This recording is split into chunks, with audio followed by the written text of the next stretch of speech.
guitar dudes and dudettes, thanks for checking out the video, man. Sometimes something just really special happens to you out of the blue. You're not expecting it, and that's the story behind this guitar right here. This is a Danelectro 59M NOS Plus. The plus stands for the modifications that they made to the original pickups in this particular model. So if you don't know the backstory on this guitar, my friend Philip McKnight, YouTube channel guy, big YouTube channel guy that I'm a patron of, his channel, recently acquired the 60th anniversary model of one of these, and I believe he had another color, and he decided, well, I've got three, I don't need three. And so the way he tells it is he decided to give me this guitar basically because you know, I support his channel, but also because I sent him a few trinkets. I sent him some guitar picks, gang.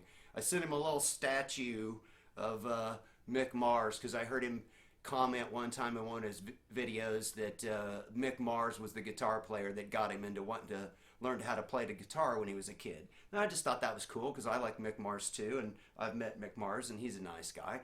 So anyway, you know, I didn't expect anything back from that. The reason I'm a patron on Phil's channel is because I've literally saved tons of cash watching his videos. Literally, if I'm looking at a new product, before I purchase it, I'll go to his channel and do a search to see if he's ever reviewed it before. And he hasn't steered me wrong in the past. So that's why I patronize his channel. But for whatever reason, the real reason I'm not real sure of, because I don't think it had anything to do with picks, he decided to give me this guitar. And this thing is beautiful. And not only did he give it to me, he also signed it, autographed it, and it's in near mint condition.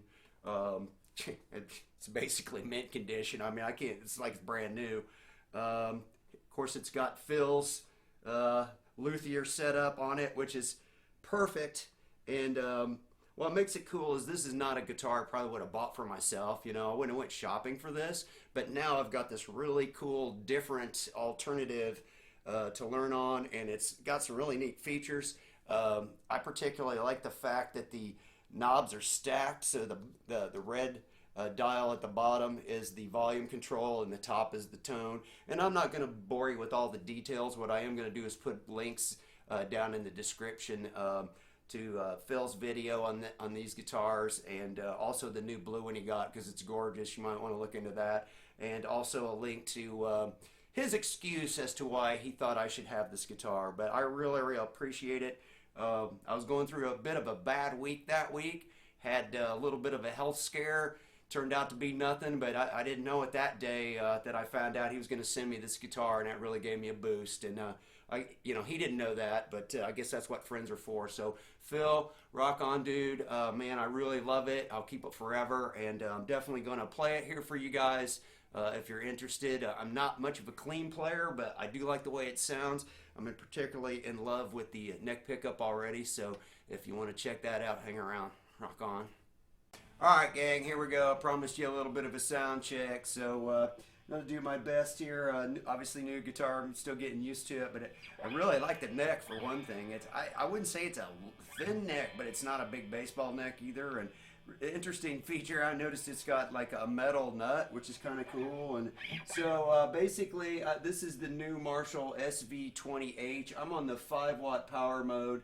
I'm plugged into the high output treble channel with the guitar, or actually through my pedal board, but I'm jumping the normal on the treble side over to the high output or input rather on the channel 2 side, and that way I can have both channels simultaneously and dial in the sound that I want. And I'll show you my gain control and all that. I'll take a closer up picture and everything of the equalizer section and what I'm using right now. In order to control my volume, because I already discovered this amp is really loud, I'm using this little thing called the JHS little black amp box. It's a passive little box. It only works if your amplifier has a effects loop, your tube amplifier, and doesn't require any power. And now I have the ability to have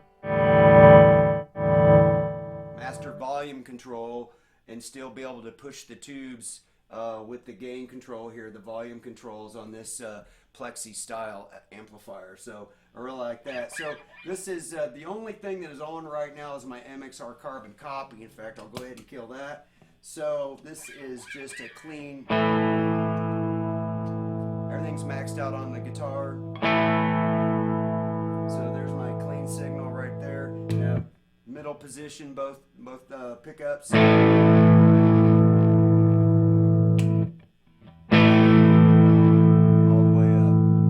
Particularly like that.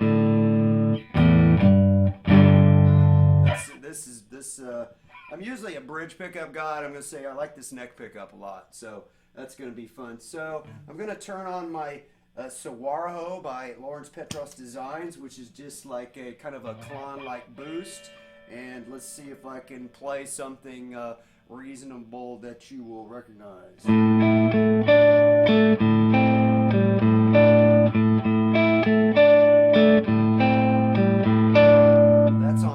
Neck pickup, so let's go all the way down to the bridge. Middle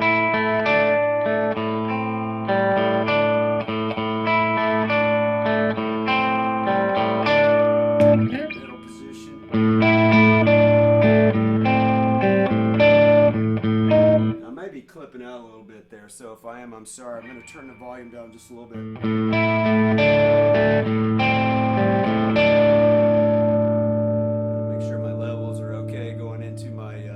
I'm using a zoom camera that has a built-in mixer in it, so I can see the levels right on the screen over there, which I tend to look at still. I should be looking at the camera. I'm sorry about that. So there gives you a little idea of what you can do with just clean tones and a little bit of boost.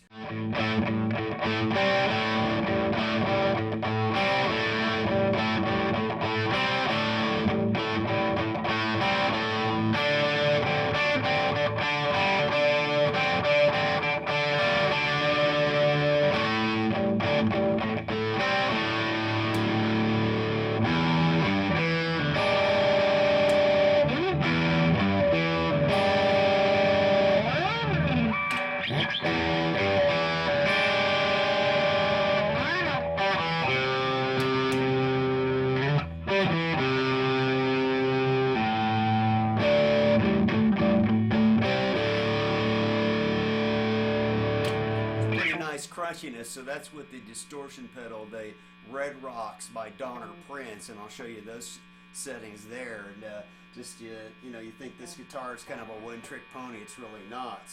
All right, so we tried it out with some distortion. Let's just try it out with some drive. Now we'll go for just a little gain with the LPD 87 and see if this thing can keep up on the Sunset Strip.